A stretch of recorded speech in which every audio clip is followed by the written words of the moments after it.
started the meeting. Officially call this meeting to order. Can we have a roll call? Yes. Stokes? Here. Ruddick? Here. McLeod? Elias? Here. Borowski? Here. Montgomery? Alright. Here. Oh, I'm here too. Did I not get you? Vogel? Just so you know. Oh, man. Sorry, Tim. That's all right. No problem. All right, so I sent you guys 3 sections. We're moving right along on this whole ordinance thing, which is great. So I sent you another 3 sections to review. I was gonna just go in numerical order, because that made sense to me. So first we have off-street parking and loading. There wasn't a ton of changes, I don't feel like, but there were some specific ones that, I think we need to talk about. So, I know where my specific one, but we'll do it page by page, so if you have something that is on the first page you wanna talk about, let me know. I only have a question. Yeah, I don't know what misted uses are. it's supposed to be mixed. Oh, okay, oh, that explains that.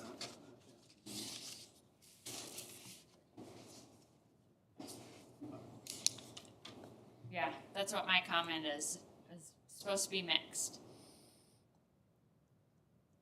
Anything else? The cross-access easement shall be recorded. Talk to me again about what that is. So that's like, cross-access shall be provided when joint parking facilities so like if, say like this wasn't a public lot right out inside, in front of City Hall, and it was under like a multiple ownership, and like the ownership of that strip mall and the ownership of that strip mall had agreements of how the parking worked, or that they would share parking between their 2 buildings. A cross-access easement would just say like each one they would record a cross-access easement on that property, and it would just say like who has the right to those shared parking spots. So you would say like owner of property A, and you would signify it that way, so that it just protects, like, I know it sounds crazy, but it just protects people if there's ever like a fight over like they're taking up more parking than like I'm taking up, so so you have like easements recorded, and then sometimes they even get to the point of reporting like how maintenance of those easements are, of the property is. It talks about a stub for future cross-access shall be provided from with particular use. All adjacent lots. That's waived by the planning commission. Site plan review. So that would be, a stub for future cross. So that would be like if the lot next door hadn't been developed, but you would require that they stub it to like future. That's assuming they're gonna have a parking lot, right? Yeah. So if there's a parking lot, that'd be stubbed to access another parking lot. It's just a way to allow like inter-traffic instead of requiring people to come in and out so much on the main roads. An example of that would be like between Dunham's and, am I right with Dunham's, or is it not Tractors? It would be Harbor between Freight. Dunham's and Harbor Freight. Like they were probably developed individually, but they're stubbed together. I guess Mira and McDonald's has a connection. Mm-hmm. Okay, thanks. Yep.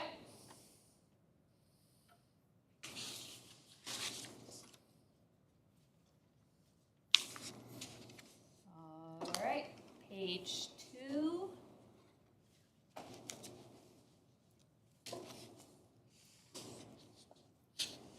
The only comment I have on that is there's allowance for reduction in parking spaces under number 2.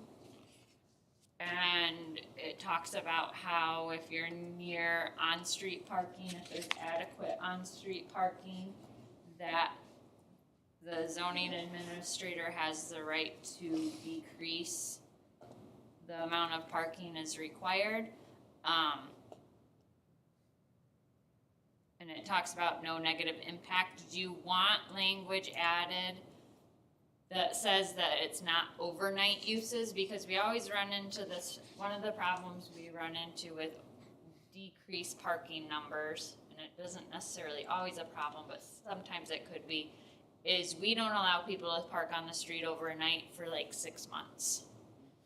And so I'm fine with people parking on the street, like, and allowing people to discount their parking numbers if there's street parking available, because then we have less impervious surface and more buildable space. But also, like, if it's something that has an overnight use, we're creating problems. I was going to ask, is that just commercially, or is that commercially and residentially? Because it obviously doesn't work residentially because they would be. This is for non-residential uses only, So, which is in number, that's right there, it says that. So, for people who use the gyms downtown, do they have to park in back if they go overnight during the winter? The downtown gyms, I don't think are 24 hours. Factory might be, but I thought JD Fit was 24 hours, but I don't think so. They're there early though, before our parking, but our parking lots are, close enough to them, yeah. and there's back, as long as they have the access in the back too, it's probably. Yeah, we don't shut down our parking, there's spots you can't park overnight, but we don't have like limitations on daytime parking. I mean, I think it's a good idea if you have a hotel or an Airbnb or a mom and pop shop that shows up, or a bunch of drunk college kids leave their vehicles overnight downtown. Just heads up a little bit. Cottage Inn is planning on being open till 3 in the morning. What are what's overnight classified as? So that, That's a police ruling. Right, so and then we don't- is there is it gonna be monitored? When do they get in? When do they get out? Is it a time? I don't know, cause that's all so we regulate how many parking spaces there are. The police department, the chief of police, because it's a traffic control thing, actually regulate like which ones are overnight in our parking lots, which ones are handicap, which ones. Should there then be a reference to that policy then? Cause it's an ordinance, like we have to. Changes. She has to set whoever it is has to set an ordinance. Like we just adopted a new map for downtown like a year ago. And then like anytime there's a change, we have to change it through an ordinance process. So you can't really reference anything on that. it seems like it's written for larger communities that allow parking on streets during the winter. During the and- winter. and not Big Rapids, so I think the language is, I think it's fine to do if you have, for most commercial uses. I think you run into trouble for commercial uses that have overnight access for business. So is there already a clarifier there, show around, provided the following conditions are met and there are no overnight parking needs? There isn't, and so this is where it would be. And there isn't anything that says anything about, overnight parking in this. That's why I have it, like, do we want to add something about it not being an overnight parking need? Because if they're gonna reduce the amount of spaces that they have, Yeah, if they have an overnight thing, that could be a problem. yeah. I mean, it seems like a small thing, but if it comes up, then it's not, right? I mean, big So you rap, wouldn't be reducing it, like, it sounds like you'd be reducing it by a lot, but I don't think you're gonna reducing it by that many. Why are we reducing it? You're reducing it by like how many they have to provide. So if there's like 5 parking spaces, there's 5 street parking spaces within 300 feet of the entrance of the building, then they don't have to pave their lot for those 5 spaces. So you calculate like the total number of spaces they need, and then if they have on-street parking available within 300 feet, then you could reduce the number of spaces they need because there's some on-street parking available. But they still would have to meet their total number between on-street and off-street. Again, this might be a question of interpretation, but the way I read that, again, provided the following conditions are met and there are no Oh, overnight parking I needs. didn't see that. So if there's no overnight if there's overnight parking needs, you're not eligible right. for that. You're right. I missed that language. That's why we do this as a group, because my eyes go cross. You're right. It does talk about overnight parking. Right there. So we don't have to add it. That clears that up. So I was so confused. I was like, what are we? Sorry, I didn't see that. Okay, so having that in there is, okay, the language like you were talking about, Yeah. so we're, okay. nobody wants to remove it. That's good, isn't it? I think it's good. Everyone's clear. Everyone good with the reduction? Does that make sense?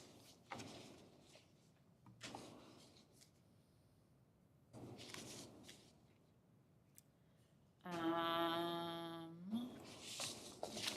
anything in that? The one thing we did add, so right now, for all of our downtown businesses, we don't require them to have any parking. Like, none of the businesses downtown have to have parking because we own all the parking, not all, but we own a majority of the parking spaces downtown. So if you're within so many feet or bounded by these roads, which we get into further down, we say that like we don't have to have parking. And the one thing we added is the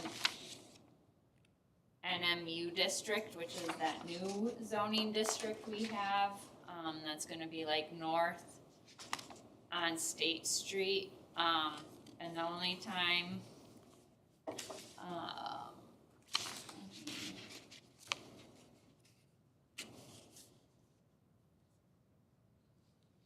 we might have to change that language, cause that talks about, like, you don't necessarily have to do parking if you have a change in use, but I think there still should be some, like, I don't think it should be carte blanche if you have a change of use in the neighborhood mixed use district that you don't have to provide any parking. Well,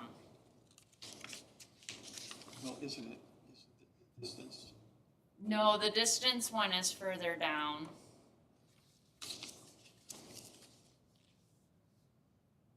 Oh, from A and B above. This is basically saying if there is a change in use of a building, the occupancy of a building shall not change from one use to the other if another classification, unless the minimum parking requirements are provided for the new use. But then down here it says, except for in the neighborhood mixed use district and the C2 districts. I'm fine with the C2 district because it's in our downtown, it's in that square area. And some buildings in the neighborhood mixed use district might meet that requirement, but might still have enough parking, but some of them might not. So I think we should ask Tricia to, You only have one parking lot in that district, and that's behind State Street Hardware in the tire shop. There's that parking lot. right, there's no public parking down That's the in only that public area. parking lot in that. But this doesn't say it's because it's around public parking, this is about them changing the use. The public parking lot part comes later. So I think this one, and in the C2 district, that's all surrounded by public parking. So I don't think the change in use is really a big deal. But I do think in the neighborhood mixed use, it could be not necessarily a big deal, but it could cause issues. So maybe we try to ask her to massage that a little bit. The neighborhood mixed use where we see that being is State Street from like Crossroads North, kind of that stretch, and then also the other area we had for that was like kind of the Simons area. Pretty much where you want to see the residential become commercial. Well, and it's not like big scale commercial, right? Like Right. it's Smaller businesses. smaller scale commercial mixed in with some higher density residential with it. So it's it's still neighborhood feeling, but it has a mixture of uses in it. I have to disclose I do live in that area, and I did purchase the building for an investment to maybe turn it into something. I mean, but I feel like if we're not allowing people just to redevelop the property as they see fit and require them to add additional capital expenses to their override, I think that might deter investors. There's definitely a happy medium to it, but not requiring parking is also like a struggle, right? Like, and it's a big struggle for Big Rapids. For some reason, we struggle with parking. Part of it's because we have the college students and they park every which way in their apartments or not their apartments, but their rentals, and it causes issues. And so now it's like a perceived issue everywhere. But I think not requiring redevelopment sites to have to meet some kind of standard is probably not reasonable either. Like, at the discretion of the planning commission we could put at, or at the discretion of community development director, or like you could like have to meet half of the requirements. I don't know how you guys want to address it. I just think saying like, What's gonna help you, what helps you when you have to make decisions on this? directions I mean, on how those decisions. You're asking are us, made. and I'm thinking, And how does this correlate with the previous topic where we were discussing where you could reduce the amount of parking by 40%, et cetera, if it was already there? And, you know, how is that relationship between those two? Is it more beneficial in one aspect than the other? Is it equal Well, across the board? That Can is the only for redevelopment fall into that? That's only for non-residential uses. So in the neighborhood mixed use, you could have residential uses that we're changing over and wouldn't have to meet the parking requirements. There was a line I read a few times that's had something to do with, like, per your discretion, There's like your, me. I mean, I thought that might be a way around it too. Because I see how, like, if they come up with a good reason, then it's like, sure, we're not gonna mess with that. But we don't want it to just be open-ended. But if they can come to you and be like, well, this is why then I think that could be. And one of the things they have as a reason here is if they have a joint parking agreement with the neighboring property. I think that's a reasonable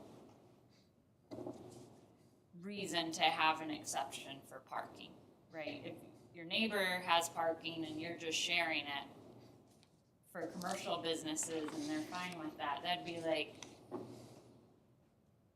where Eric Williams' office is on State Street, do you know where that office is? He probably doesn't have legally enough parking for his business at his office. Well, the vacuum store next door, I sometimes don't know if he's open, but they don't have a lot of customers, so like that shared parking space works, right?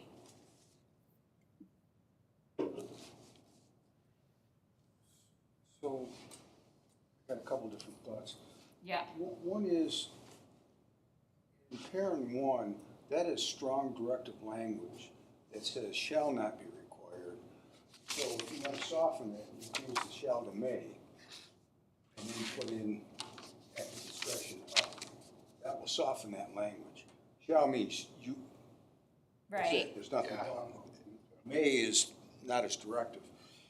And then the other thing, get your thought around that one.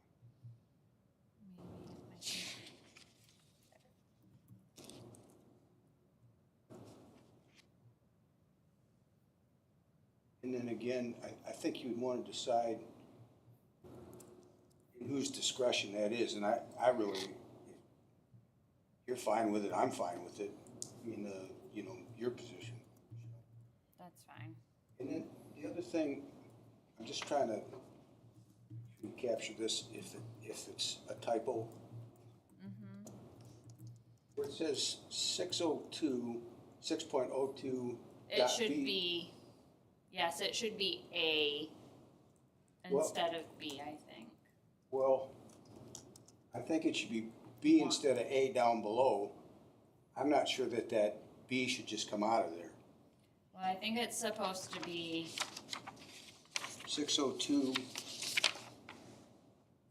3. C. It's 602 B. Where 602 B is, is joint parking facilities? Yeah. That So makes this- sense. So it should be C3. I think so. And then 602A should be 602B in the next paragraph down. Right? That refers to the joint parking agreement. 602B does. Yes.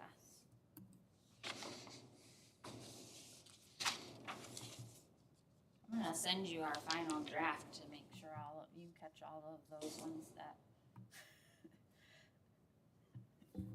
reference the wrong place. I'm glad to have you here. Yeah, that's a compliment, because sometimes I start checking and then I get distracted Yeah, to it's something easy else to and do.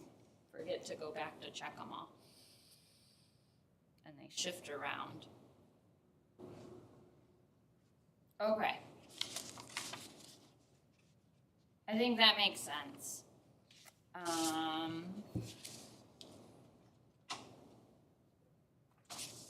D made sense. Use of parking facility, I didn't see anything.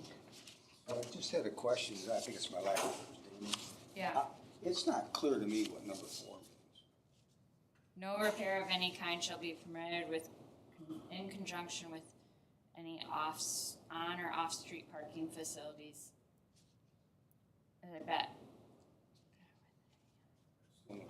I bet she meant without a permit. That would make sense. I bet it's without a permit or zoning You approval. like changing your oil? Oh, yes. That's what it is too. No car repair or like, yeah, that. Oh, probably yeah. is. See, the addition of one word clears it right up, so. Yeah, that makes sense, yeah, because you see that. Cause she talks about it somewhere else in there too. Oh, I understand. Should it say automobile or should it just say no repair work of any Vehicle. kind? She'll change it to say like automobile, vehicle, motorcycle, so it catches all of it. Like any type of vehicular I stuff. also wanna see like a horseshoe And horseshoeing State Street. I mean, if it's legal, it's not an automobile. Well, they can park there, they just can't do maintenance there. So we had a really funky diagram in our old ordinance that showed, distances and lengths and, for all of the different ways, and so what I did is I gave it to Lisa and Vanderbrink to see, what they recommended, and so they said they don't see people do it the way we did it anymore, that it's probably an old diagram. And so this is what they recommended. And then we also allowed we allowed 2 different sizes for parking spaces. We allowed 9 by 20 or we allowed 10 by 18. So their recommendation was just to keep it at 9 by 20, which is pretty standard. 10 by 20 used to be like the normal standard, but they've decreased that now to 9 by 20.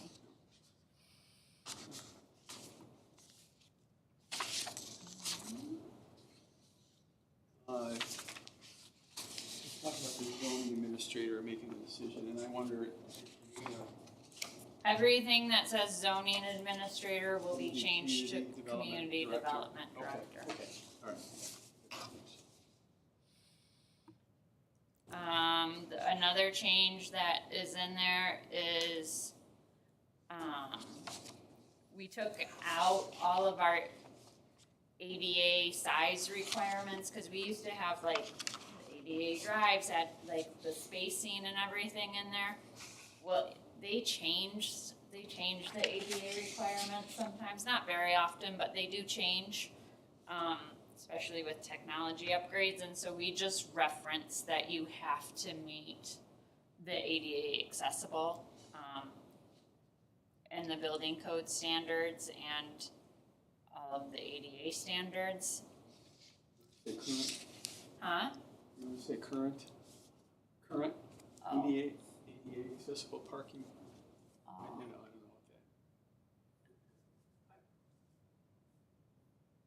what Would be the, well, it says applicable building that, code. okay. And then we also had a difference in our ordinance about than what Public Works had for the size of driveways for residential. And so we just changed it, to match what Public Works did, cause they do the driveway permits. And then we just sign off on them. So 9 feet is the minimum width, and then 18, so you can only have a 2-car wide driveway, but it then can flare out. I think it says on the next page. Yeah, it can flare out up to 24 feet, like, cause they always, like, they taper them out, so it can get up to 24 feet, but then it's 18 feet width. Which is what Public Works has always done, I guess. All driveways are 18 feet wide. That's what they have on their permits. Not mine. Wider? No, the minimum, so they can be, the minimum width is 9 feet, but they can go up to 18 feet. Well, they can flare out to 24. At like the The flare's curb. to the road, right? Huh? Flare goes to the road. The flare goes to the road. So like you go from 18 and as you curve down to have like your curve and your drive, And I thought it was 26, but it goes to 24. say 24. So that's at the curb line, if I have a 3-car garage. Well, then you would have an 18-foot curb cut, and then your driveway would go 18 feet, Yeah, you could flare out expand over. 4. Yeah, we have to add we've gotta add language, something about like, if there's a third bay or, Flare is, whatever that is. straight down. No, he's saying like, can you go wider closer to the house than 18 feet? When you get like, No, I know what he said, yeah, and I agree. You're you have 3 cars, you need more than, 18 feet. yeah. So, and then, I don't know, Tim, what's that term, the throat mean? I don't know what that means. It's just- Yeah. That's a throw. I imagine that's the main The flared part, or? so when I think of it, I think of that as being the main drive and not necessarily the parking space.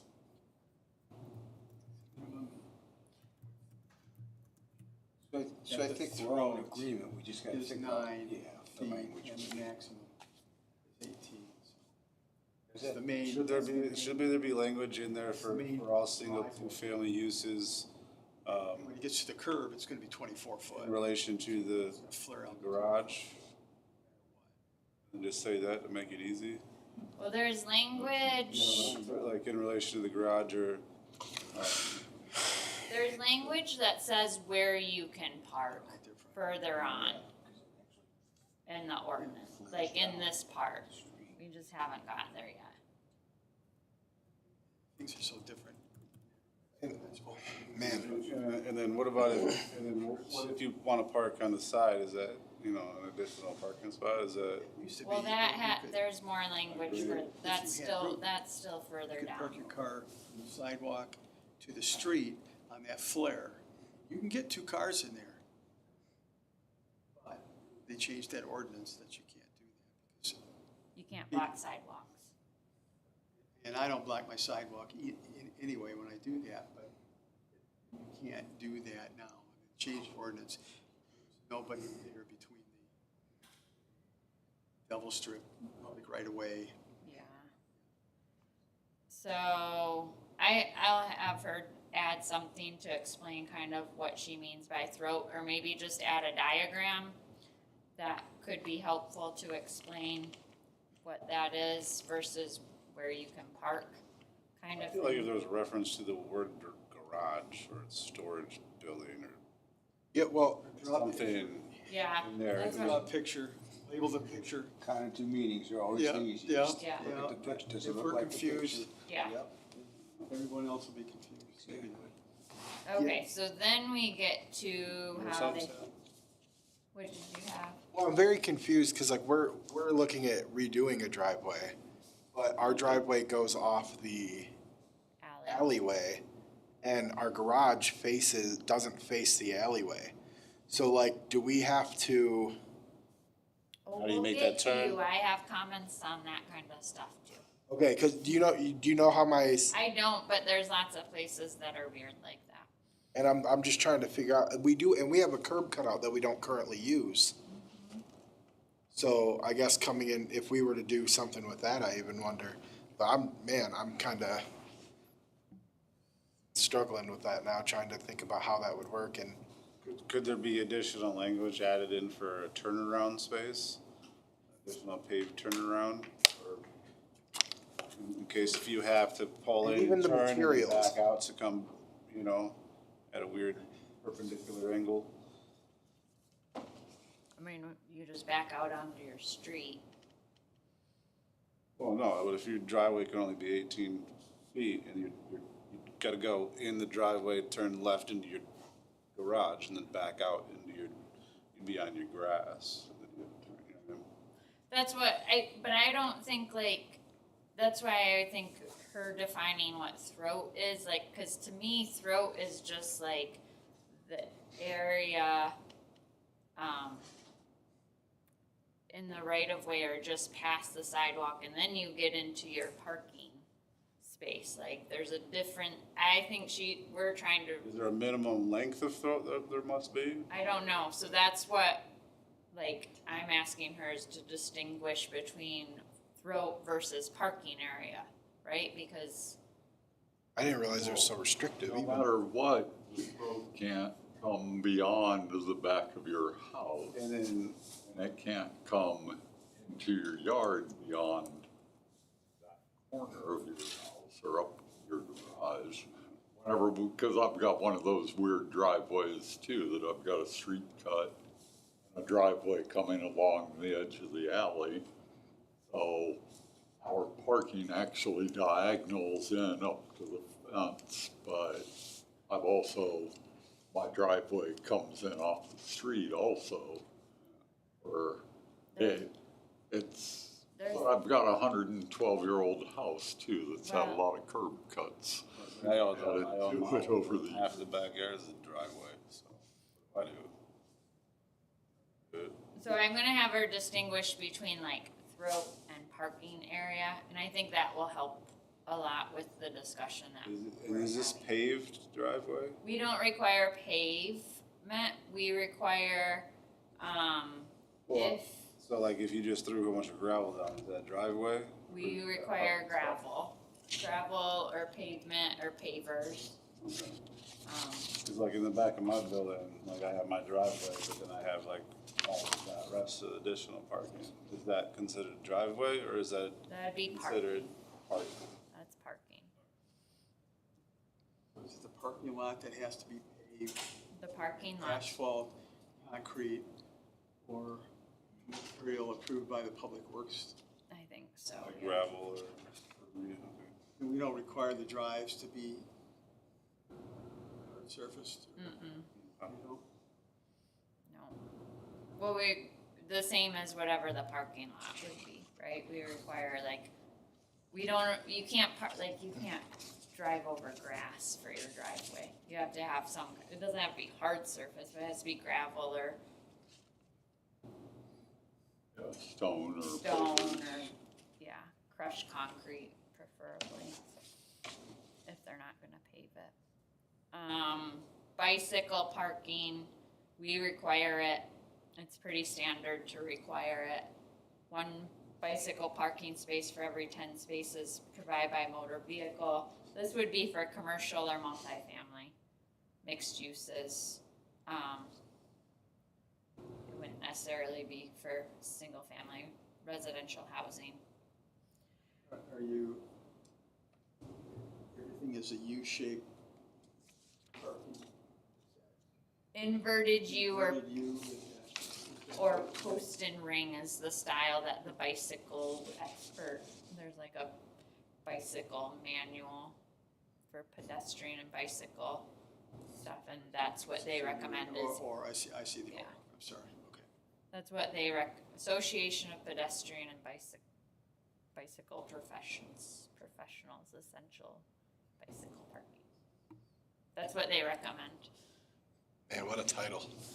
Yeah, and I just, maybe That's how you know you made it. a minor thing to have to go to the ZBA to change. Or is approved by. Yeah, those are the kinds of recs, like, I know what they are. Yeah. I understand it, but then if it's a zoning, you don't wanna do either one of those, but you're gonna provide it. It's a minor change. The library. Yeah, maybe we'll get theirs into is that awful. Have later. you ever tried to hook a bike up and lock it to the library's bike rack? It's Okay. Tell us how you really feel. Well, no, that's the question. It is a unique, I don't remember what it is It now. says books. Okay, but it's an art, it's basically, it doubles as like an art installation, but it's also a bike lock. Is that allowed? And this is kind of saying no. Yeah, So like what he's saying, they would have to get a variance, if they were to put it in now, they would.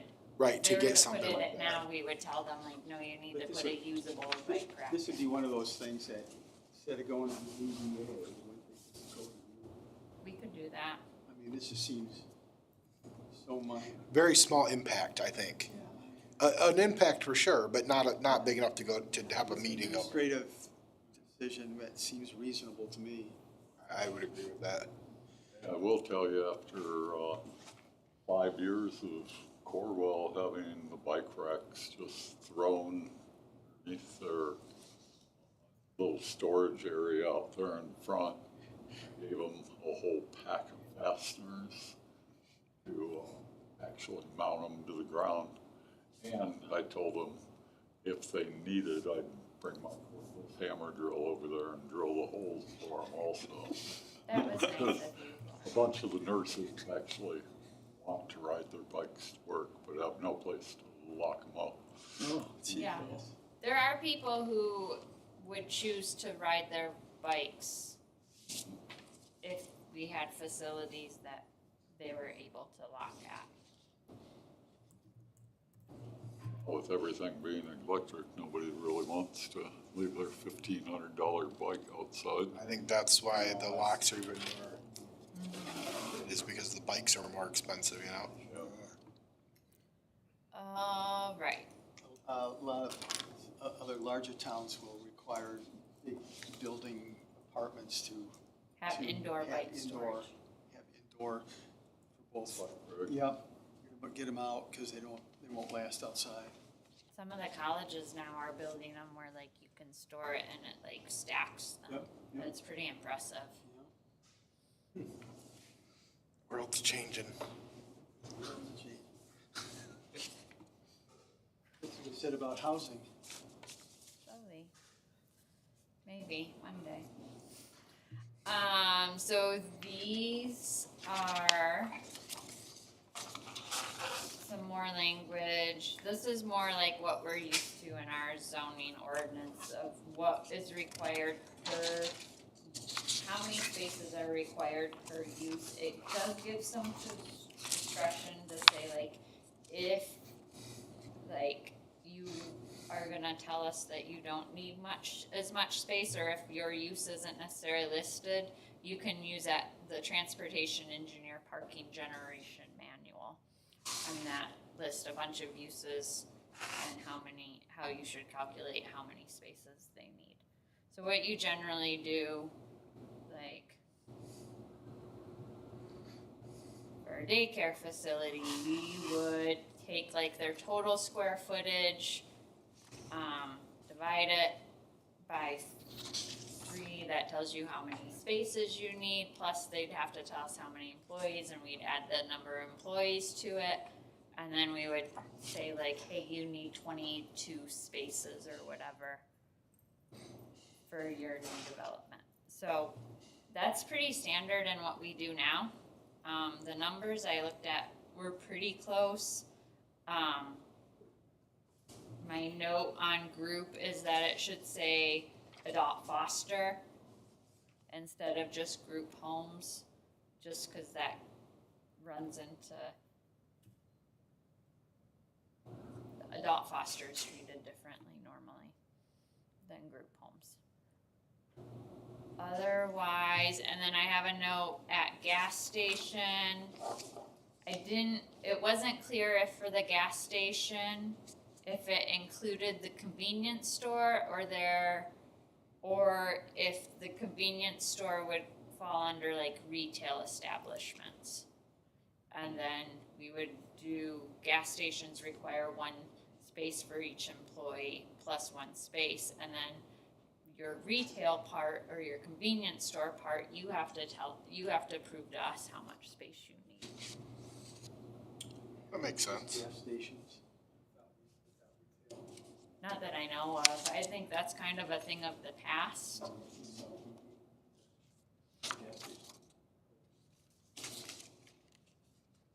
Yeah, if you just count gas stations as a retail establishment.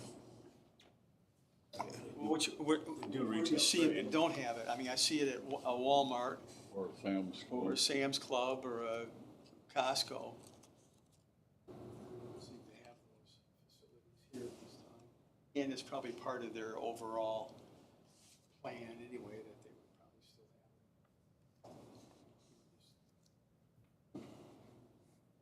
I didn't. But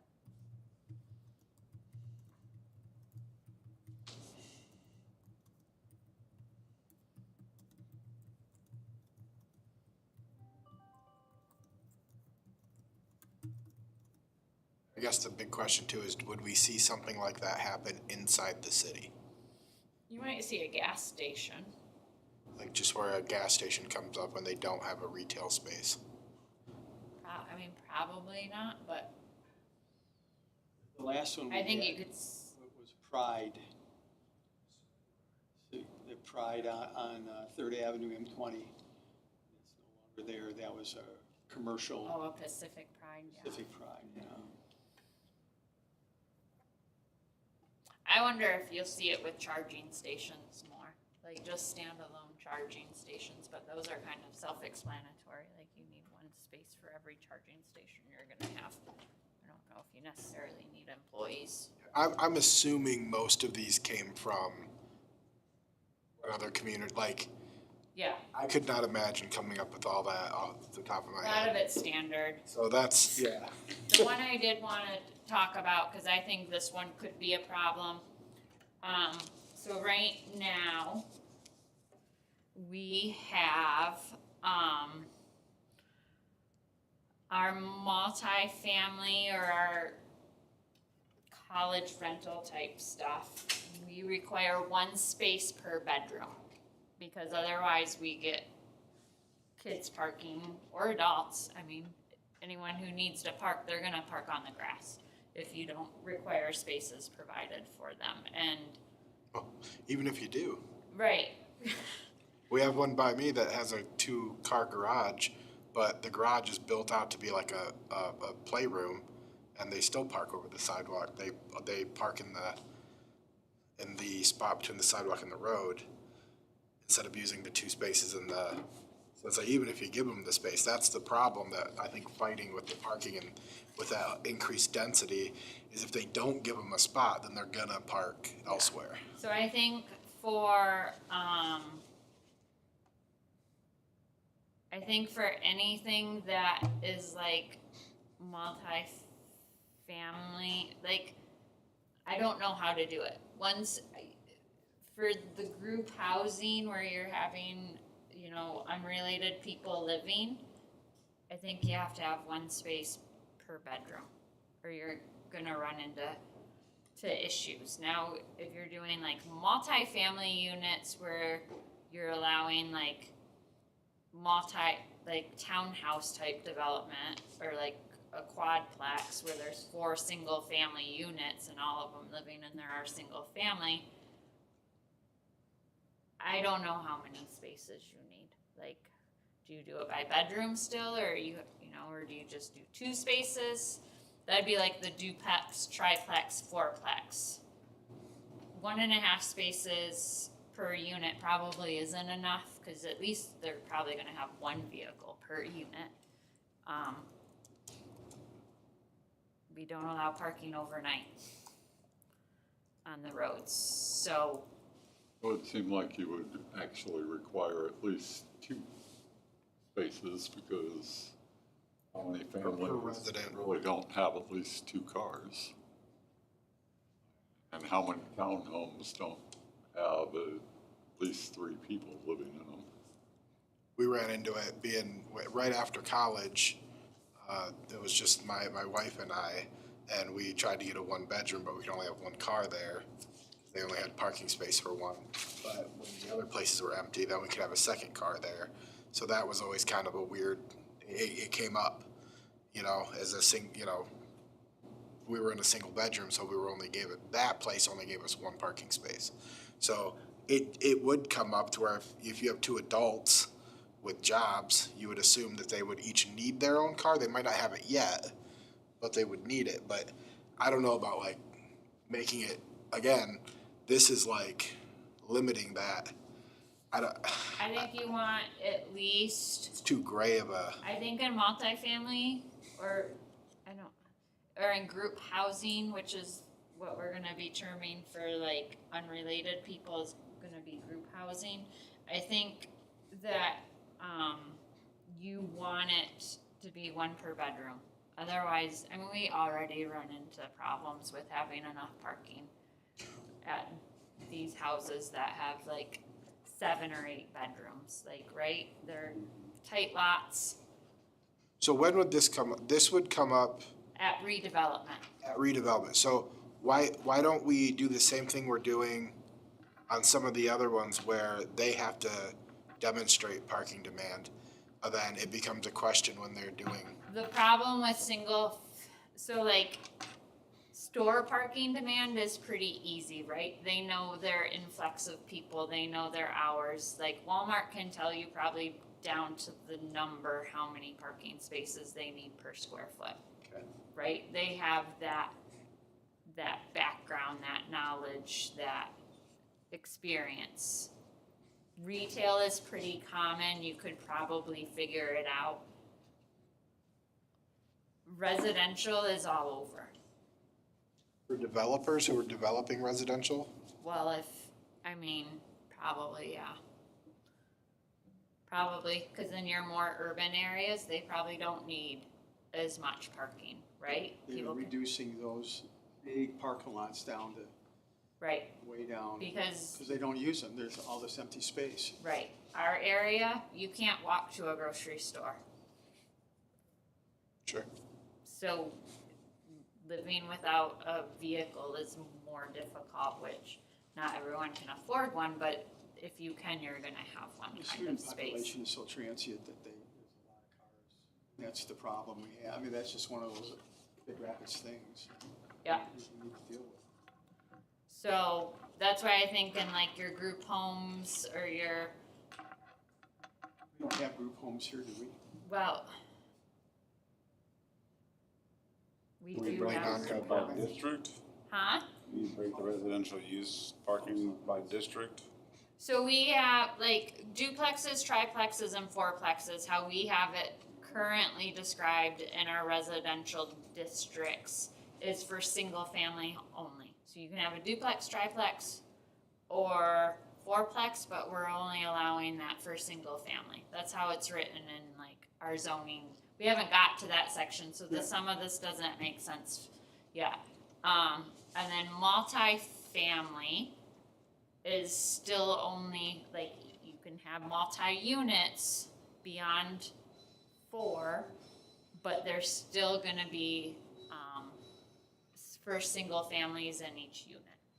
And then we haven't ironed all of this out, we're still arguing, or not arguing, but discussing how to do this. Then we're gonna have what we call group housing, which will be for the 4 unrelated people, which could include multi-units, or it could just be 1 unit of group housing. See, the difficulty I see is like you have downtown, you have the new mixed use area, and then you have the current infrastructure. If you're not requiring or you are requiring, it limits the amount of, investment could happen. My biggest concern would be to make sure that emergency vehicles have access to the facility, or, that kind of language to ensure that. Yeah, so before we go through any redevelopment, like when someone submits a site plan, our emergency services review it. Our fire reviews every site plan we get. But there's no language saying that's required to be provided. I think it's in our site plan review. That is, I think the single family 2 space per unit is cool, cause if somebody's gonna develop, that's someone who comes in saying, I wanna build a house here. And I'm gonna live in this house, or I'm gonna build this house and sell it to somebody. Easy 2 spaces. Yes. If you're coming in building multifamily, duplex, triplex, or fourplex, I think maybe it shows that they have some clout behind them where they can demonstrate parking demand, but Profit margin's everything, and at the end of the day, I think of the new mixed-use area, there's a lot of empty apartments on top of buildings. is it more attractive that it's open to their interpretation, or is it more attractive if we limit it from the get-go? Some developers will tell you that it's nice that it's up to them, and some developers will tell you, I just wanna know what you want, because what costs me money is time. Oh, okay. I wanna be able to make the plan and then submit it and do one and done. And then there's a lot of buildings on State Street, there's a lot of apartments that I see empty, probably because they don't have enough parking, or maybe they have too much parking, but they can't use that because it hasn't changed use yet. And if we end up changing use in the future, and now those that own those properties, instead of putting them up for sale, they can say, hey, I can throw a residential in there now because I don't need to have or redevelop my lot, I can just throw the people up there that they. I don't know of any apartment that we have right now Or that maybe we're, they could retrofit, because there's a lot of, that we're not letting use because they, I see a lot of empty Have a second parking floors on issue. State Street, so. there could be empty ones. I don't know of any that we're not letting use because they have parking issues. No, but the individual who owns the property might be deterred because of what's now. And I like to think that things be clear. I know exactly what I need to do and what I don't need to do. So, when I look at this stuff, I always think about what is the outcome that we're trying to get to. Plan. So 1.5 spaces doesn't make any sense to me. I'm not opposed to, so I would say this, Sam. Walmart wants to make sure they got enough parking, because if they don't have enough parking, there's not gonna be business coming into their store. Somebody developing something might say, I don't wanna invest in enough infrastructure to support parking for the number of tenants, so I'm gonna say 1. And then you get stuck with, you are only allowed to have 1 car, even though you're a 2-car family. So for me, I think the outcome that we're trying to get to is having reasonable limits on parking, and this is what it is. I don't know, and that's not my area of expertise, but I don't think that's gonna stop a developer interested in developing an area by saying you're gonna have to have 2 parking spots instead of 1. I just don't. So, and I think from the other side, if you look historically, what I continue to hear is the problem with parking in Big Rapids. This might be a time to, if part of the outcome is to say, let's fix a problem that we're having, then this is the time to fix it. So if it is a problem that there are not enough parking spots, this is the time to remedy that. I think there's not a, so right now, our ordinance requires 1 space per bedroom, no matter what kind of house you have. Single family, multifamily, 1 space per bedroom, all of it is required. I don't know if we need all of that, but I think in our areas where we're doing college housing, most of those kids, I mean, they're only like, they have to get home, a lot of them have vehicles. So I think you have to do the 1-bedroom parking rules in that area. And I think landlords understand, because they don't wanna deal with people not being able to park either, cause those kids get 1 ticket or 2 tickets for parking overnight, and they're gonna be complaining to their landlord that they're not having enough parking spaces. Or we're gonna be complaining to him that he has people parking on the grass.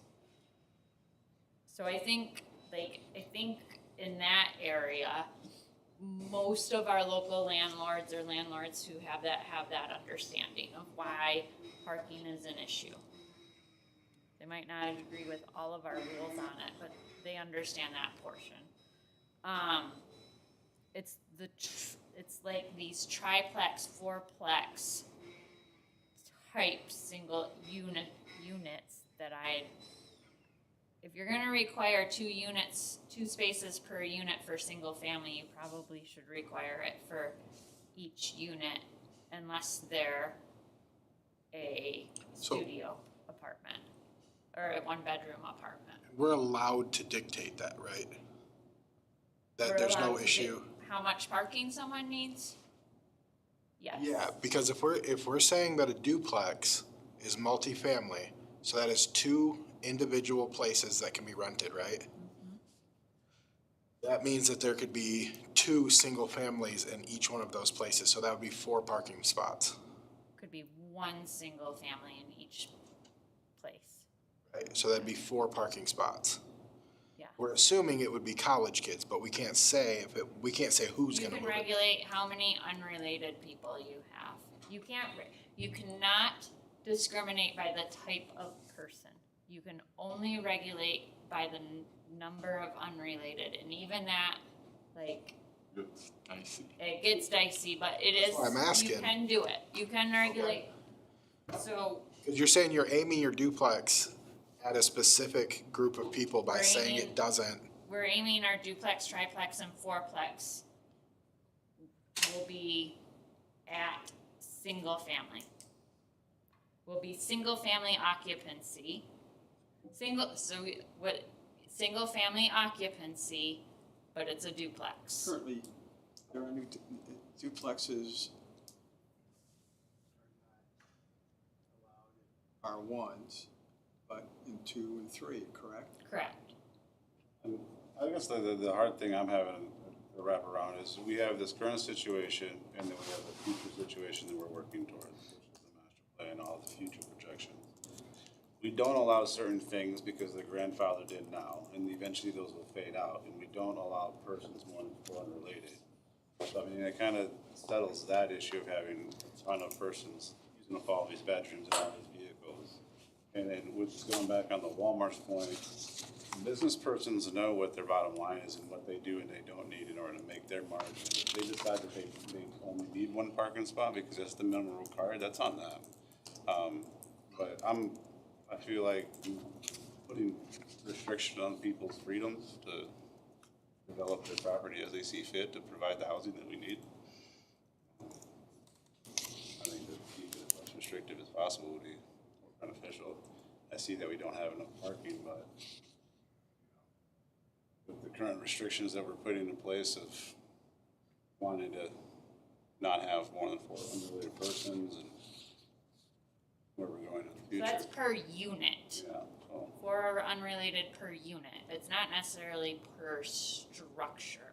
So in this scenario, then in the future, what would be the maximum number of persons in a 4-plex that could be in that? So of the fourplex, With the current, with all rules, you know, could we have, you know, a 4-plex with 3 bedrooms in it each, 12? And we require what, 12 parking spaces. 12 parking versus 24 parking? Well, no, we would require, if that was built currently, so if we had, like, under our current parking standard, Land and area to facilitate that, they're doing, right? I mean, It'd be we like, have a developer coming in to tear down a house and put up 36 units with 36 bedrooms with 37 parking Too many. spaces. so 1 parking space per unit 1 parking space per bed. per bed. Is that what it is now? That's what it is. That's confirmed now. And are you comfortable with the parking That makes- criteria that you're currently using? It makes sense for it. It makes sense for everything that's not family oriented. When you get to when you get to family housing, there's a wide range of how many vehicles a family can have, and it's a little bit different navigating that, right? I mean, there's some families that have 6 vehicles. It's only my wife and I. Right? Like, This is also considering new development, so I mean, vehicles are getting bigger, families are getting larger, technology is changing. You know, my house was built when there was a horse and carriage, and now, you know, I'm thinking about getting 2500 HD. I might have 1 parking spot required, will it fit? You know, if we, currently it does. What about when all your kids get cars? well, that's what I'm saying too, you know, and if we have, you know, there's a lot of babies being born, where's our population gonna be in the future? Are all these kids gonna need parking spaces in 18 years? We were built now, well, that's gonna save us a ton of money in infrastructure then. My personal families is most single family places will figure it out, right? We require a minimum of 2 and they'll figure it out, cause that's what you do. But when you have a landlord situation and you have, it's not always in their best interest to figure it out. And then we end up being the ones either having to figure it out for them. I have had Craig go figure out parking spots for landlords before to try to help them through. And, cause college kids or people just made up their own parking spaces that aren't allowed. These numbers found in relation to a city close to our population? I have no idea where they I were. mean, if is this a larger city's population, what they're doing? Is that suitable for them, or is this something that is a smaller community? Mecosta County, Big Rapid, I mean, it's a pretty busy community. Here's what I'm gonna do, cause I don't think we're anywhere near. I suggest you do what we've been doing, put it in the format. If you're concerned about duplex, triplex, fourplex in residential areas, we're gonna have to figure that one thing out. But what you've been doing in the past has worked. That's what we ought to be doing. I don't know that we ought to. Those are your two options. Either keep it the way it was or attack it as the new problem. No, I think clarity is important. People don't like things changing. But if it's working the way it is, then there isn't a new problem, so. But if it's working, if it's the way it is and there is a problem, is what happening now When this is redevelopment, contributing to that problem, or is it helping the problem? So maybe we need to. I answer. don't think parking is the reason people aren't redeveloping.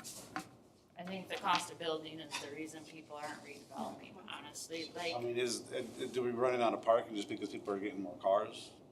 The places we have struggles Population. with parking is because they've chopped up houses yeah. to the degree, and when they chopped them up, they didn't have to have a parking space per So bedroom. then should there be just But we can't change Can't what do those anything about it people are now. doing, no, like, but their maybe a language towards landlords then? you can't discriminate. No, yeah. Careful, you might be there someday too. You know, over the years, No, I am there. That's why 1,000 kids I here, like clarity. I want to know. at least 10,000. Oh, yeah. And that's a huge amount of difference, and it is now. And it ebbs and flows. It goes up, but population isn't in that way, it doesn't appear. The colleges are doing more virtually and stuff, and Yeah, what do the colleges do for the building a new dorm? We don't regulate college. But is there any information on there? I mean, I could probably find their plans and count their parking spaces, but they get to do whatever they want. Parking's has been the biggest issue with the university. Yeah. They can't I mean, any community you go park close to. enough out the door to where they have to get out. if you think we're struggling, look at parking on campus and it'll drive you crazy. Yeah. I remember that was a huge deal. Issue. It was a I huge. worked with the custodian crew while I was a student, and they always I'm had just stuff. gonna have Trisha like relook at this, and I'll get with her and kind of Yeah, you're never go. gonna make a perfect solution For you for it. now. Yeah. I know that's not too much in the future, but it's such an issue that enforcement, and that seems to be one of the biggest concerns, that they want the city to enforce the rules. Let's make sure the rules are enforceable by the city. If we can do it now, great. Hear you. For that professional offices there, Yes. 250 square feet is usually an office space. Okay. That's why. I just like knowing like Should that match the tax one code? per person, one per employee. I mean, are you like, we're gonna build an office and not let everybody drive to work? Yeah, so it's not, it wouldn't include like your storage like, it's of like your usable floor area. So your bathroom wouldn't count if that kind of stuff. Storage probably would count, bathrooms probably wouldn't count. So it's one space per 250, and the reason it's 250 is that's like a doctor's office. You're probably not at 250, but you also have lobby area and that kind of thing. So that's what it is now, and that's pretty common. I wanna say it's between 250 and 300 usually for most ordinances. Silly question, but are those gonna be alphabetized or does that matter? I'll request to alphabetize.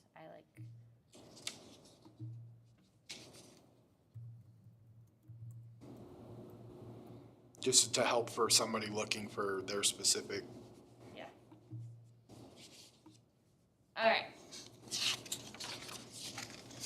This is for your loading requirements. I think this is the same as what we have now for loading requirements, except we also included the neighborhood mixed use requirement.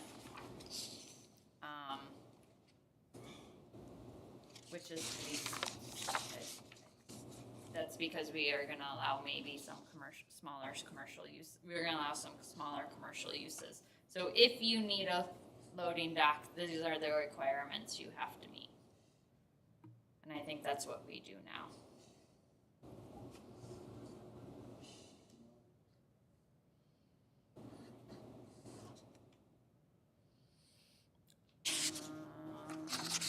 This is where I was talking about that if there's municipal parking areas, you can be decreased, and so we have this now for the the C2 district. We also added it for the NMU district. We did not add those roads, so if we do more NMU, or as that NMU develops and we add a municipal parking area, we would have to like update the map and our zoning ordinance to show that area. We don't currently have, we have one. But I just wrote like, can we just draw a map instead of labeling it all? Cause that's too hard for develop. What the joint community parking program is? It's, yes. And then this is off-street parking in residential areas. So these are all the rules that you have to follow within the residential district. The one thing I think could be a problem is multiple driveway entrances off the street or alley are prohibited. I think if you have access to a street and an alley, that it's not unreasonable for you to be able to have a drive off of both.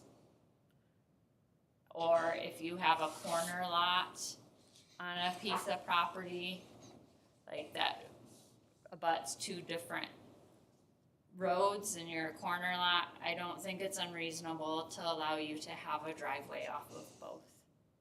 Now, my situation wouldn't trigger this because this is that would be. This rule is in there now. So right now, we don't allow two driveways on a piece of property. So if you have alley access, you only get alley access. If you have road The cutout access, exists. you only cutout get doesn't road count. access. You don't get both. And so the ZBA actually just approved a variance this winter, I think, for one of our landlords who had alley access, but she had a front unit in her house, and then she had a back. Her house was divided by front and back, basically, and she had parking forever. She had enough parking for everyone, but they blocked her in a lot, and so we approved like a second drive to connect, so that they could access either from the road or the alley side. And I don't think that's necessarily unreasonable.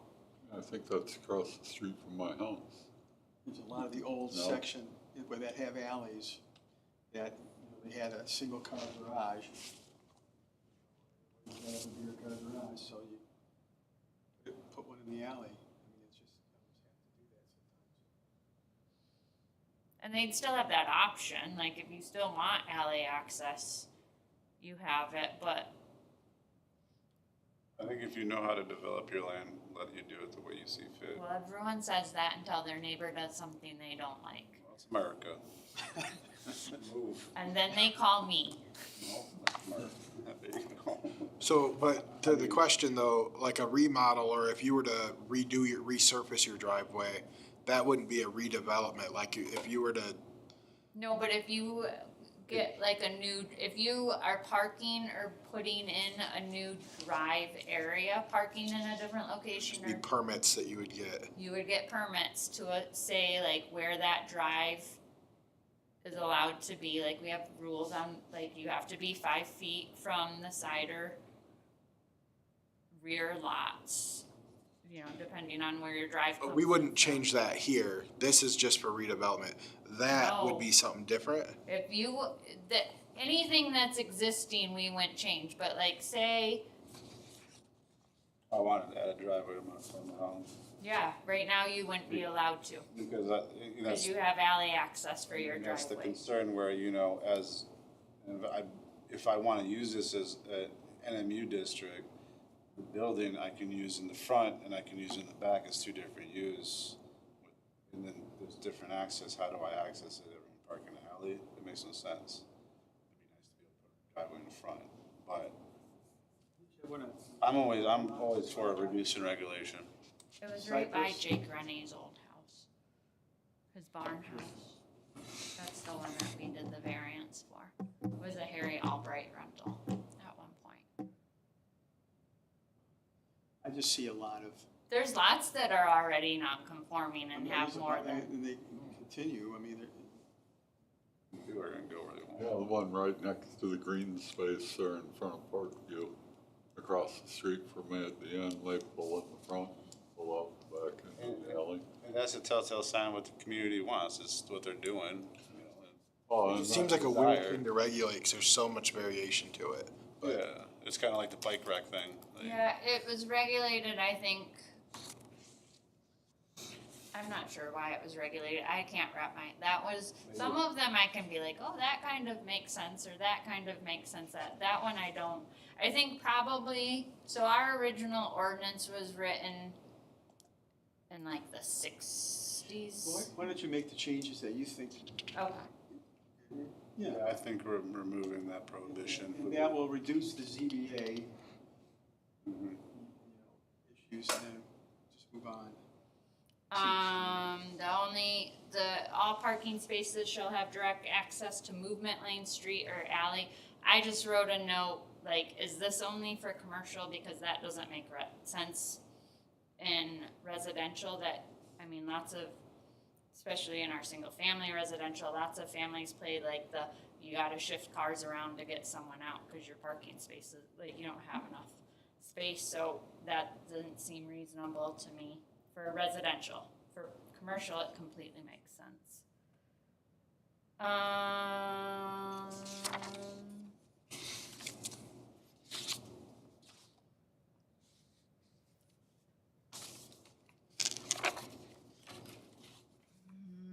The establishment or operation of off-street parking area, number 10, in a part of a residential district that is immediately or adjacent or across an alley from a business or industrial. So this is saying, like, if you have a business or industrial use and across the street or is next door to a residential structure district, that the entrance and exit drive shall be at least 35 feet from any adjoining property line in the residential district.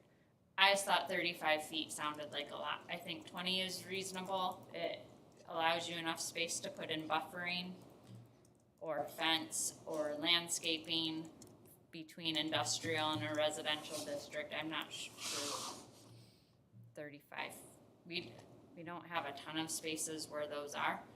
And I don't know if 35 just seemed, 20 seemed reasonable.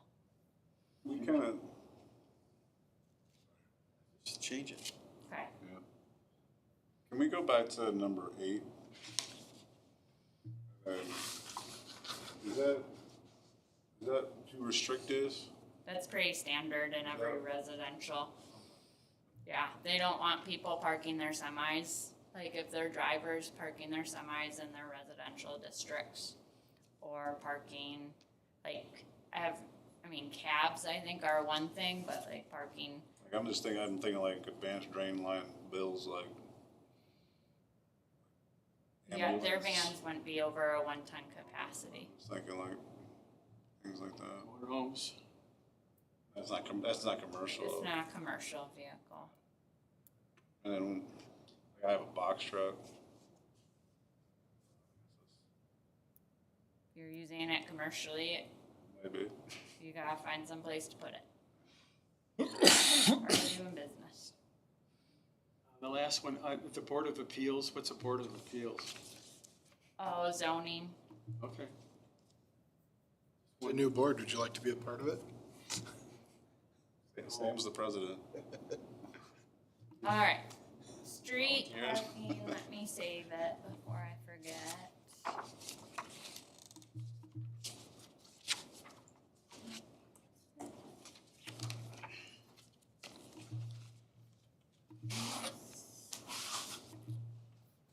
Okay. Next is site plan review.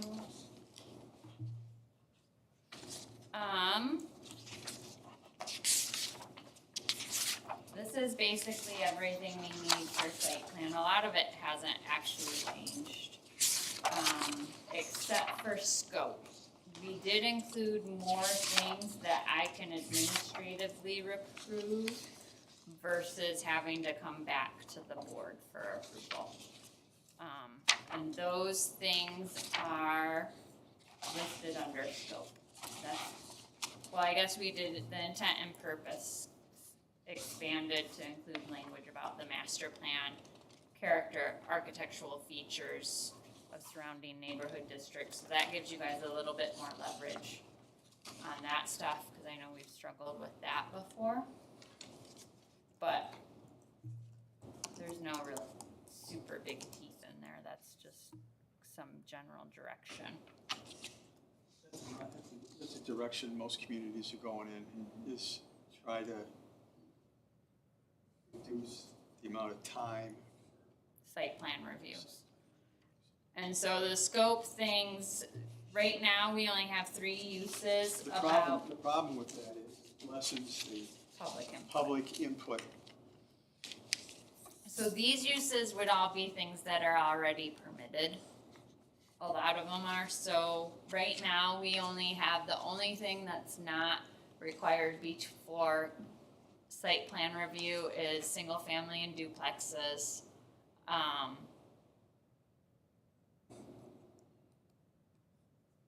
There's one more, and, if they're changing use, but there's no outside change to the building, or if they're, expanding is less than like 5%. It's a really small percentage. And so that doesn't, everyone expands more than 5% really. Does this give you the option to say you're gonna take this to the plan commission? I think so. Okay, Yeah, that was, yeah. so it gives you a little bit of way to get more input on it if it's controversial or. Yeah, and I mean, if anything, if I make that decision, they don't think it's right, they can challenge it to the ZBA. Right. So, changes to site lighting, landscaping, parking arrangement, so right now, I don't know if you guys were on the board when McDonald's came through with their parking lot design, but we had to go through the board with that, and it was so minor, of a change, but it had to come. So those kind of things have been changing the building location, that probably happens even without my knowledge sometimes on commercial developments, cause they get into it, right? You get into it, some line's not where you think it's gonna be, you have to shift the building over a couple feet to be able to make that connection, right? Like, stuff happens.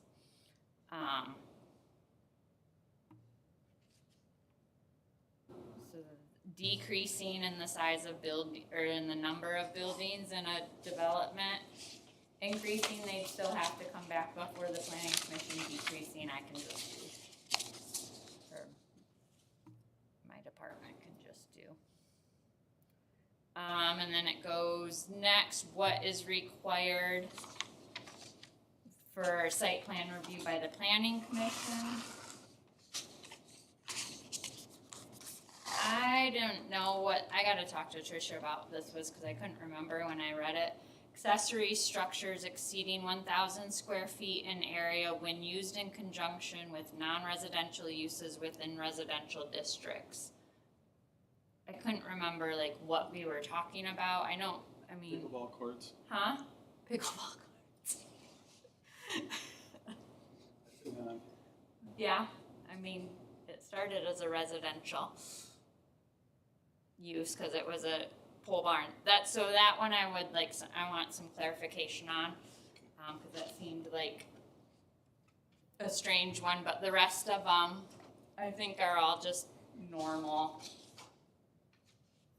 things that the planning commission would look at.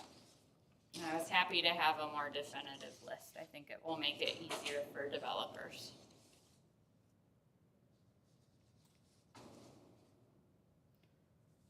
This more so seemed like it was for them, not us. Yeah, clarity in development is a big thing.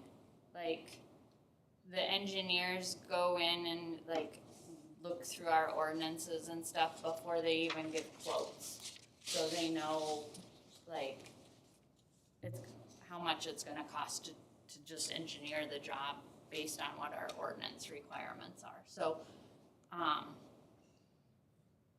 and then that just goes through the application process, which we added emails to, like, we want everyone's email addresses too. Some people don't give us that.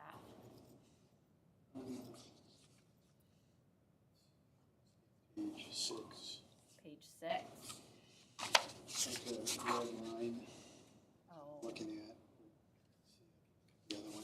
It says, the planning commission may require the site plan to be sealed as a condition of the final. So that's a change. That is a change, so, So you're making sure that all the plans are, doesn't make sense to have the cost of a seal until final plans. That's your thing. that's the thinking, so a lot of, where I saw that site plan. Sealed set can. Site So- plan requirement, B, site plan. I found it. requirements. It's right here, it's See. on page 5 of the non-red line version. All right, That's what people are looking at. okay, all right. So right now, like, trying to think, the last one that came through didn't have a seal on it. Yeah. And it was a discussion at the planning commission. Yeah. And it cost extra money for developers to get that final seal. And so a lot of them like to bring it through the process and wait till all of the changes are done and then pay for the seal. And so by doing that, like, I get it. It was on the list to have and it wasn't. That's all I'm saying. And Right. if you're gonna change it, that's fine. I noticed that. yeah, that was a change, and it's becoming more common, right? I think for a while, It makes some sense. engineers didn't charge as much for seals. So is that seal different than the seals required in number 1? I don't know much about it. The seals, It says all site plans will be sealed.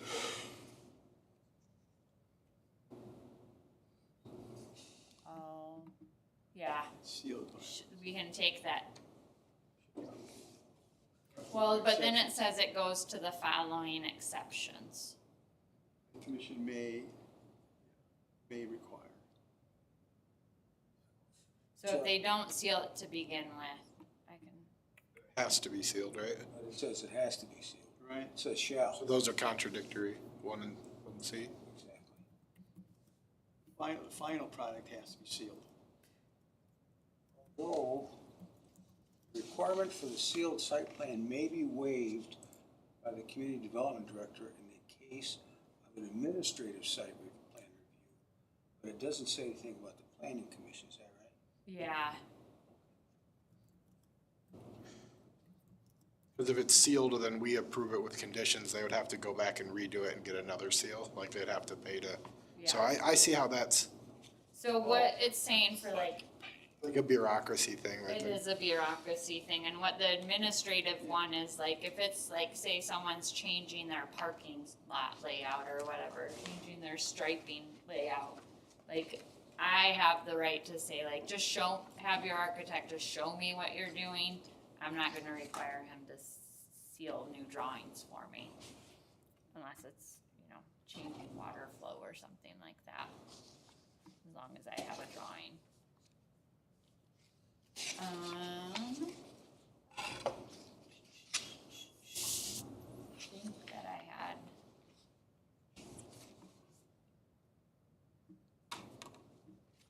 Any other kind of, The only comment I saw, I didn't see any place here that it just talks about space for piling snow. I believe that was in our parking, wasn't it? I remember talking Okay. about pile, or you saw it here. I just didn't see it on here, and I didn't know if it should go under HH, or, just a thought, I didn't see it. I read it today, and I read all of these again today. Yeah, I read it too. I think it might have been in parking, but I don't remember where. So I remember reading it. It's good to know at the, Parking shall be maintained during the winter months and shall provide snow storage space under maintenance of parking. We need to add it.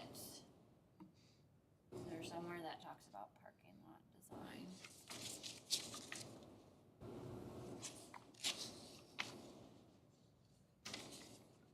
Parking, so under parking and traffic circulation, we could add snow storage.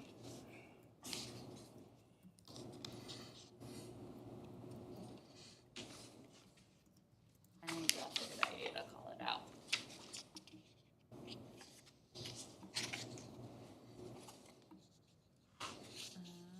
Anything else anyone had under site plan review?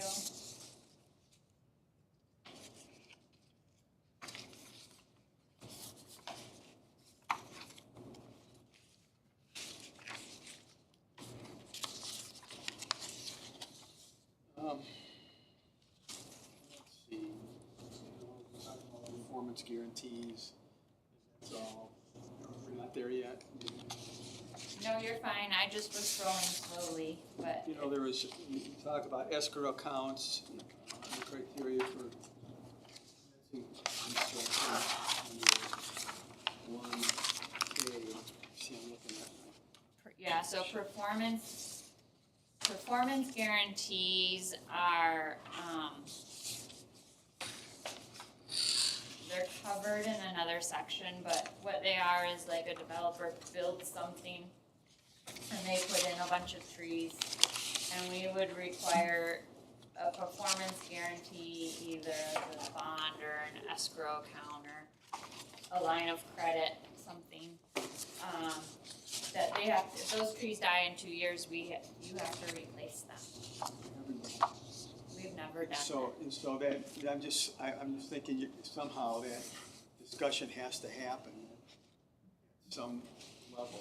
It's gonna have to the happen commission- so the city commission has to adopt a policy for that to I would happen. think so, because It just can't happen. that'll create, It's always been in our zoning ordinance. I know. Normally There comes needs- up in a contractor's contract.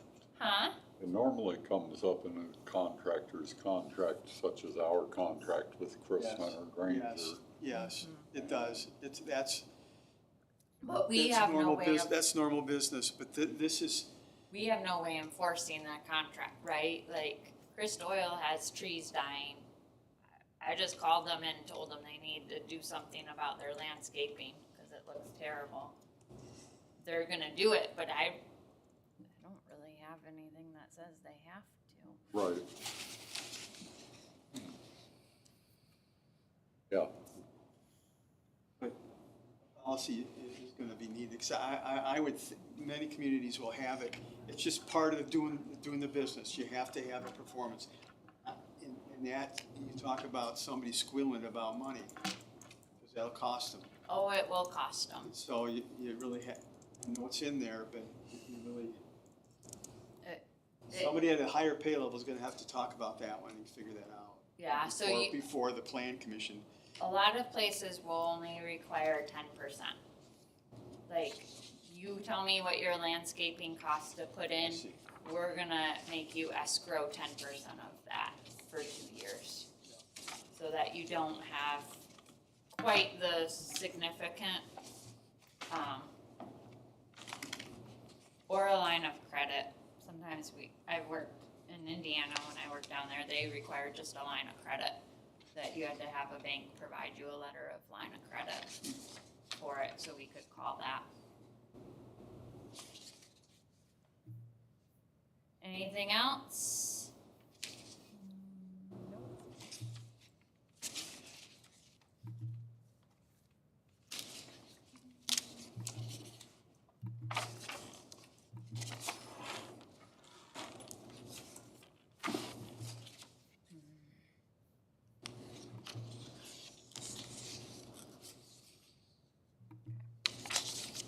The only thing I did notice in that, Michelle, Yeah, I think it's covered, I'm just not familiar with this one act. The old thing talked about a public hearing and notice, none of that language is in here, but under 1709, public hearing notice. yeah. Is that where the requirement, is that? So we'll still notice it, but we are removing, we haven't done, we did do 17.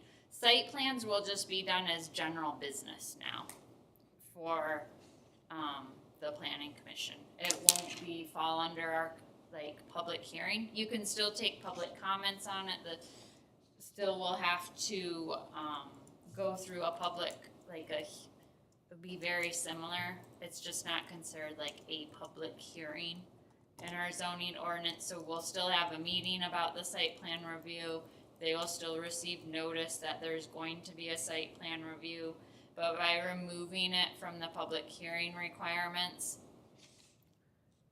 one is you don't have to find, it gives the planning commission a little bit more leverage, is you don't have to, when we go through public hearing, you have to go through all of those criteria.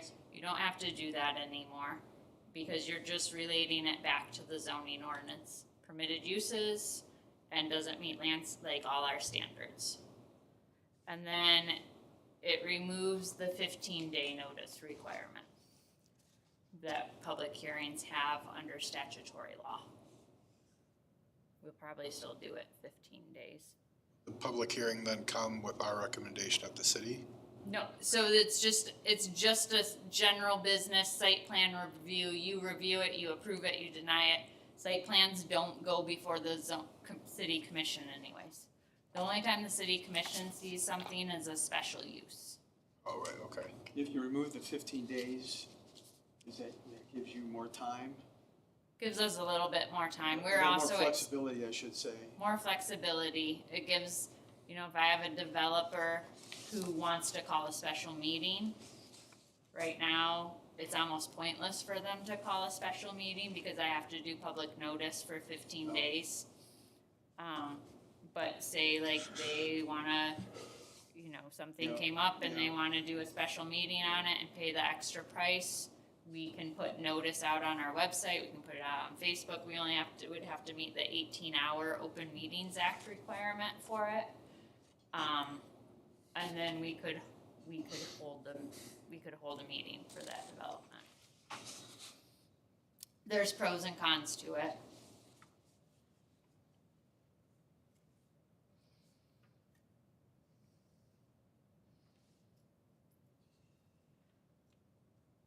It is. The public is in the dark a little bit more. That's the. That's the con. They still have the right to come to meetings. You can still let them speak if you choose. Did you say you were notifying people though? The notification is still there? We probably would. I can't imagine not notifying people. I just don't. Or should that be in there then? So, I guess that's my thing, is, I guess we probably should, it's fine as long as Michelle's here, but somebody else comes in and then it's not written down someplace. Right. There's no requirement. What section does it talk about in that? I already closed it. Let me open it back up real quick.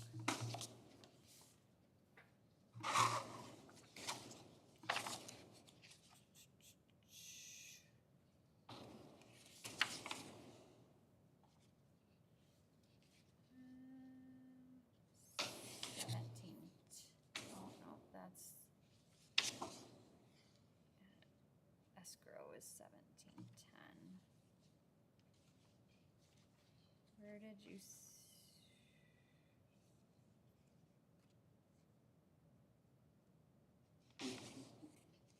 So that's from 17.09, which we've gone over before, but The hearing. Where did notice you s- Requirements, is section what, 17? 17 points. where That's in regards to a public hearing. right, where are you seeing that? Oh, here. Where am I seeing, I think the old site plan talked about notice and I'm sorry. It did. So we did take out, so at one time our site plan review section had all of the requirements that we also listed for our planning commission public notice requirements. So we had like special uses and site plans, and both of them listed the long process for public hearing processes. And we took that out and just put that in to administration, which is maybe able to pull up. So at 9, it's on the redlined one, right? Where it says, the planning commission shall consider the submitted site plan at a public hearing. That was taken out at 9.5. Yes, cause it's not a public hearing anymore. It was, That's what brought it up, right? yes. But I can't open my section 17, it's on the thumb drive.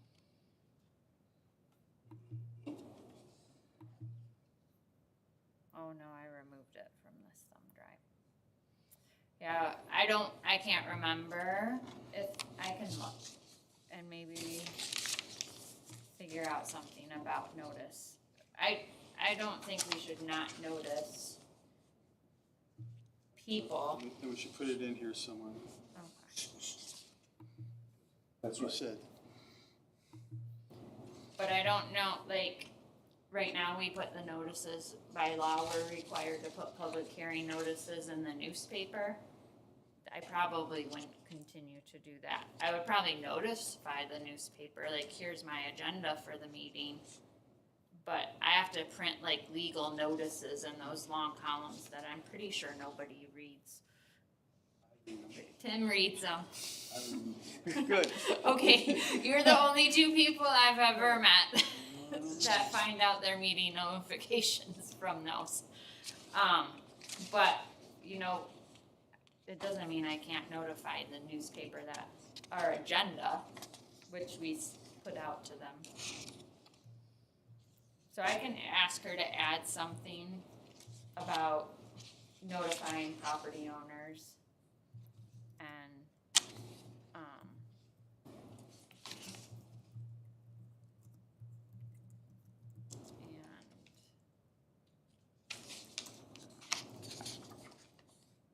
That way we're not taking, you know, it means that the public could still be involved. Right. That, I like that. That's right, and I think the important piece is even, you know, that written notice being sent to people 300 feet from the affected area.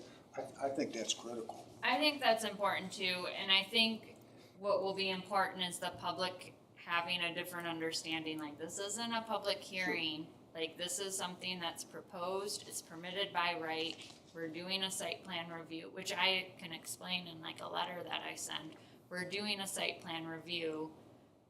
You can express concerns on certain things, but like, it's not something that you have a say yes or no, it's coming. Cause it's a permitted use and we're only doing a site plan review. And I think that's the distinguish about taking it out of the public hearing Yeah. process. We We're- did have a issue with that. Right, we're only looking at the site plan development. We're not looking at whether it's a permitted use right now. So for me, the fact that you would include in that written notification that here's the intent of this meeting, at least people can say, I don't like it, but I understand it. That looks different to me than finding out after it happened that I never knew about it. It just looks different.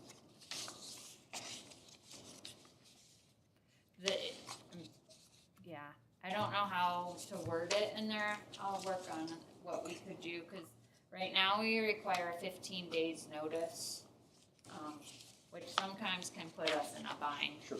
to get it out. And mail doesn't always move fast, and I don't always have, access to people's emails, right? Some people don't provide the city access to email, so we can just email information out to them, but I'll think on it and see what I can come up with. Yeah, cause I don't want people to think like, well, they're just finding a way for us not to know, right? we don't wanna do that. That's not the intent. The intent is just to make it move smoothly and the discussion to be centered where it should be centered, and to give the developer some opportunity for the discussion to be centered where it needs to be centered. Under the site plan review committee, Yeah,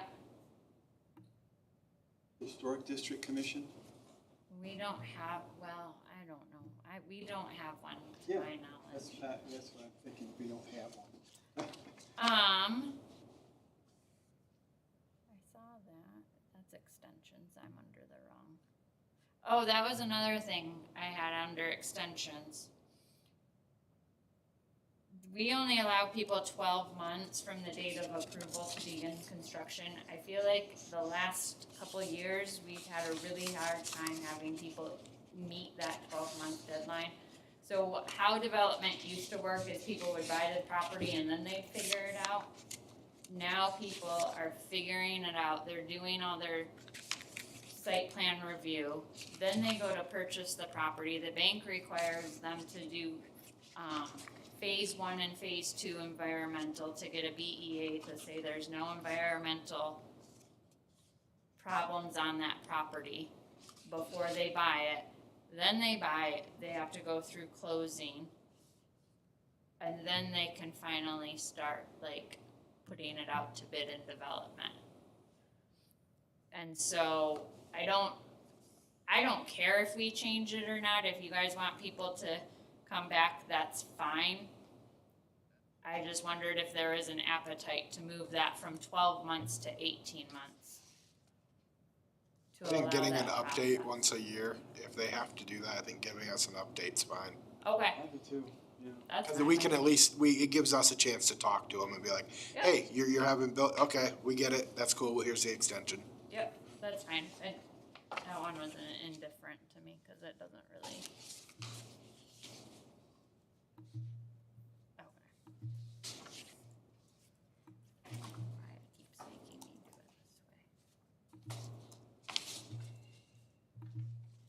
this way. Okay, zoning board of appeals.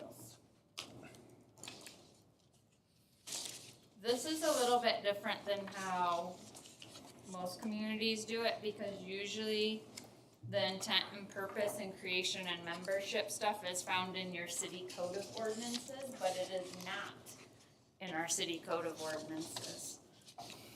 So it's in our zoning ordinance, which is fine, it works in here, it's just, most communities have it, and either their charter or their city code of ordinances. We have it in here, it works, I don't know why they did it that way, but. So some of the language, is state law. The only question I had was, it said, you can be a city employee, but is it a full-time city employee or someone that works elections like I do? Is that a city? That's not a city employee, Okay. it would just be, Okay. I just, that was really, and you the only, get paid for working elections? yeah, Yeah, on that? they do, it's not volunteer, Okay. we get hard cash. Not much, but we get some.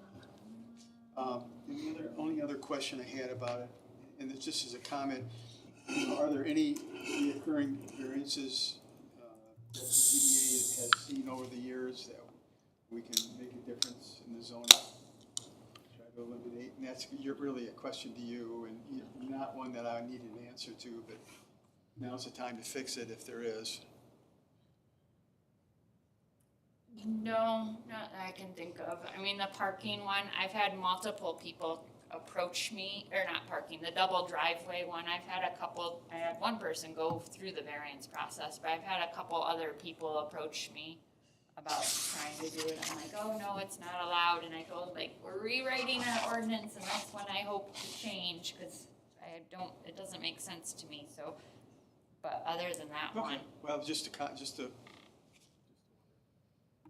make it easier. no. They've been busy lately. Yeah, and it seems like parking is kind of one of their big hot button issues, but I don't know that we have an answer to that either. Parking, the ZBA hasn't really dealt with parking a ton, it's more our code enforcement that deal with it, or, the police deal with it if you're parking over a sidewalk, cause it's blocking ADA accessibility. What I do for parking now, after it goes into effect during the winter, I just go out and park 5 vehicles on the street, get all 5 tickets, get it over with, pay them for the winter. Then I just park off the street for the rest of the winter. Then I you don't get any remember. more tickets. I just do it early, then I don't have to get annoyed at Christmas whenever people No stay plow over. drivers don't like you. Not the first time. I can think of 2 specific ones where they had, the ZBA had a lot of questions about specifics of the parking. But I don't know that that's something that we could have really fixed. And it always comes down to the density, you know. I watch a lot of their meetings, and that was kind of my go-to as well, is like, you know, what could we, if there's something that comes up a lot for them, but man, they deal with some weird stuff just kind of randomly that you'd never think of. Yeah. Part of it is because a lot of ZBAs aren't as active, but part of it is because we have a lot that is prime for redevelopment, right? And we have a lot of old structures and people are trying to shoehorn what they want into existing structures, and That's probably why. that makes your ZBA busy. What the city thinks too. I mean, the cities are, why are we doing this when we got all these empty buildings in town? Why aren't we using all these empty buildings? And that's kind of the issue, is sometimes these empty buildings aren't usable in that manner unless we get variances. Yeah. So, I don't know if I had anything, and, I did. Oh, so the one thing I did have is under variance applications, we have that they are required, shall be accompanied by a survey sealed by a licensed surveyor to depict the following. I don't know if we always need a legal survey or a sealed survey. There are sometimes that we need a survey, and the ZBA actually just went back because they felt like they needed a survey during the meeting and said, come back when you have a survey. But I have lots of people, when I tell them like, well, It's expensive. it's expensive to have your property surveyed. And so I feel like people would balk at me. I don't have a problem with that, but I don't know if we always need a survey. So like if you need a variance because you want to park in front of your house and not necessarily, you don't have space to park on the side of your house, like we require by ordinance, but you have a space you could park in front. I don't know if my board necessarily needs a survey, or you like, or they need a survey, if we can do aerials and like a hand drawing, they can provide me some type of hand drawing, and we can do pictures to get that view across. Agreed. So you're letting the, Reasonable. Because a lot of times our variances, not always, but a lot of them are for residents, right? They're not, sometimes we do variances for developers, but they usually already have surveys because they're doing something bigger. would the board feel uncomfortable making decisions on if, you know, if it was too close? Well, then they could just request it, right? They can just request it. And just being a board member, if somebody comes in, it's like, you want me to make a decision from this, but I don't know if that's your property or not technically, right? Like, I get how that could be tough, but Oh, yeah. then they could request it if, you know, it's just gonna delay that process. But I think the savings on not having to do it unless it's requested, Well, and I have a pretty Time. good I mean, granted, I won't always be here, hopefully. Like, I can retire one day. I see two people in this room that you might retire before. You have a good idea when an applicant comes in if they're gonna require a survey or not. Okay. Okay. Maybe we'll put some of that language about at, like, the discretion. I can't spell discretion, just so you.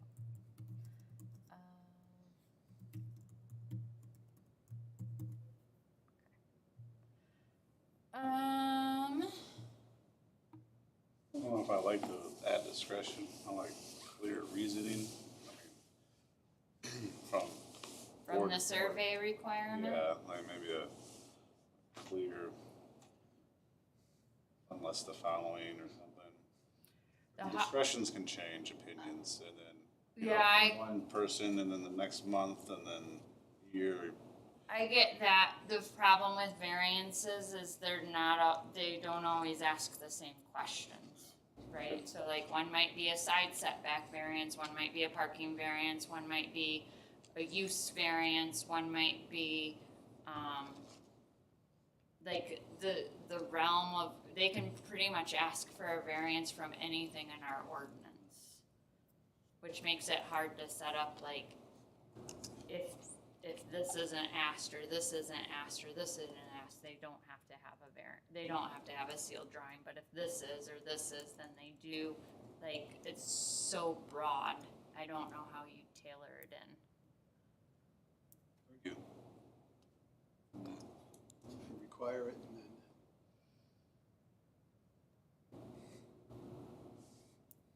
Discretion. I think it's cool letting the board decide. The board will decide if they're willing to put themselves out there and make that decision. You know, like, yeah, I think we need to see